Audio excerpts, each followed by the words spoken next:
Welcome back to Drive Lounge, back to basics, where I'm going to take you on a trip all the way back to the beginning to master the fundamentals that you need to be successful in sim racing.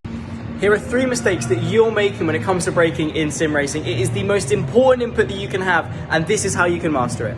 So mistake number 1 that I see a lot of people do is they don't use the right braking pressure. Some people will go into a corner using 100% brake pressure when realistically they only need 30 or 40%. If you use too much, you're going to lock up the front tyres, you could lock up the rear tyres, you could kick in the ABS, and realistically you're going to slow down the car too much. A lot of corners require a lower brake pressure for a longer period of time to assist more of rotation as opposed to slowing the car down.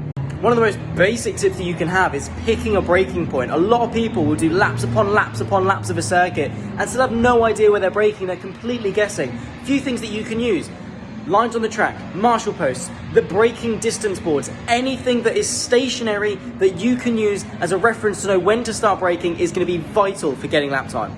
When it comes to the more advanced drivers though, this is a big mistake that I see a lot of people making, and it's that you don't know how to effectively trail brake. So, trail braking is where you take the braking into the corner. So the first thing that I can mention is that you can brake later. Because the total braking distance includes some of the corner, you can afford to brake just that little bit later.